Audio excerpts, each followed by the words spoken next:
put the wheel to cut with on.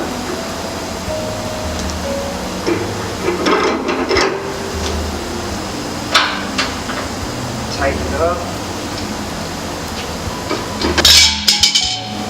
Turn it on.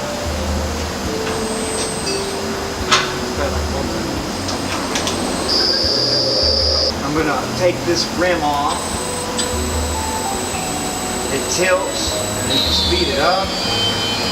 It has 2 mag limits, it'll stop right there. I'm trying to find the air line down here at the bottom. I'm going to load up another rim.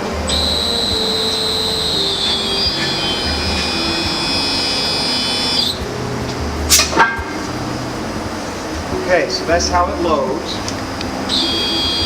Tilt it. This would be the position that you would unload it with a tire on it.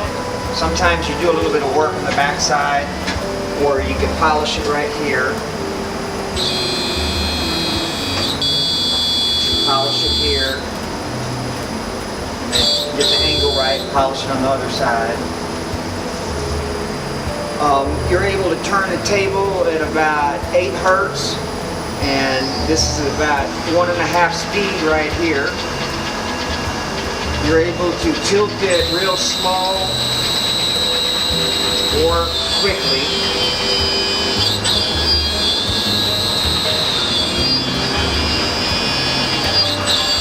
And if you have a spot that you need to work on, that's supposed to be on, off, on. And that would be a lower speed right here. Look down here, that's the gearbox that tilts it.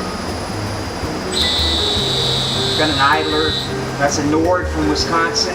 The magnetic limit switches, they're adjustable, they go in that box right there, and it's about to stop. This is a 10 horsepower 3-phase, if you could look back here. And inside of this box would be the Hitachi. Right down Hitachi, so we can come over here and look at it. Okay, the controls here, this is for the air to lock the tire down. Right now it's up and it's loose. It's loose. If you wanted to tighten it, pull it down. When you loosen it, the air is going to come out. Positive pressure. It's got that big 8-inch ram on here, 3-inch in diameter. These will lock the rims, or if the tire's on it, you could push it up and catch the top lip, push the tire up and catch the rim, or you ordinarily use this. And when you do, you would load the heavy tire and rim from the back side. You'd roll it up in there. Roll it up in there, put the tire on there, and then flatten it back down.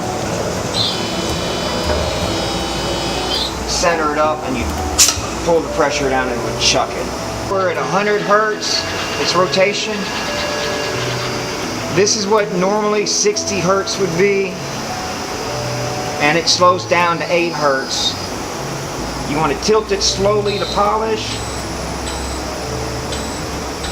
or you want to turn it up fast to load it or move it around.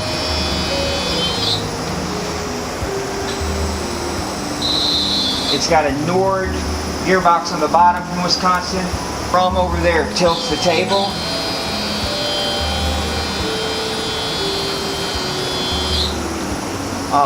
When you receive the machine, there's 4 bolts like this.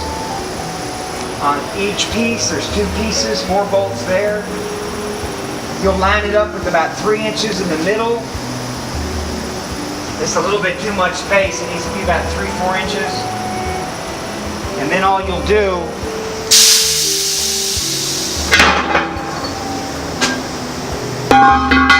is right here, there's a center mark.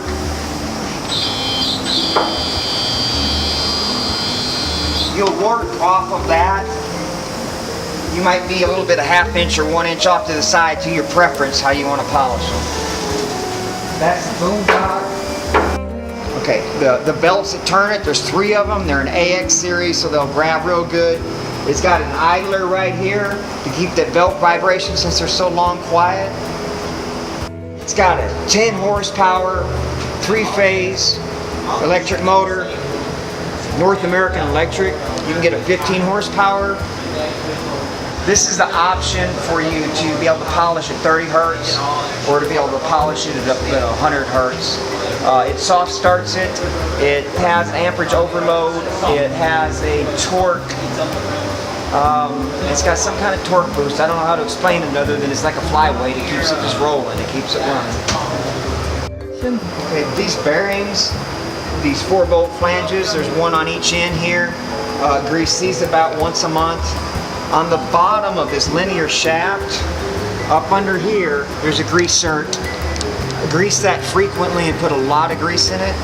On the bottom of the 10 horsepower motor are these 2 J-bolts to tighten it up and get your belt straight. On this 2-foot pulley, there's a chain here and a chain bolt here, pardon me. There's 2 chain bolts to tighten this thing up and an idler sprocket to keep it on there straight. The sprocket, the gearbox is dry. There's one thing over here I'd like you to look at. This is overhead crane wire. It's got the data cables, the 3-phase in it, it's shielded. This box is made to either be bolted to the wall, or bolted to the floor, or bolted to the ceiling on top. Okay, this table has a chain right here. It's sandwiched. The gearbox is sandwiched. If you loosen these 4 bolts and use a pry bar to keep the chain tight. This is your air swivel. There's one bearing grease zert here. These should be greased at least once or twice a week. This one, once a month or so. There is a bearing on the inside here that needs to be greased once a month or less often. That's the Nord 1 horsepower motor with the idler sprocket. It's got a brass bushing. The air runs from this swivel through this pipe, through this shaft, and there's an air swivel on the end of here that comes up so that you're able to clamp the table down.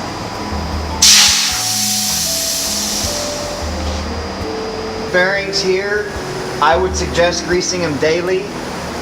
If you miss a day or two, that may be okay, but I grease these often to keep the grease cool and any grease that breaks down to replace in these 2 bearings. The rest of them aren't as important as these 2 are.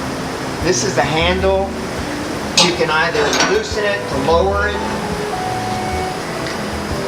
raise it, put it behind you, and it's made to be tightened down quite a bit. It's pipes thick. This is the on-off switch.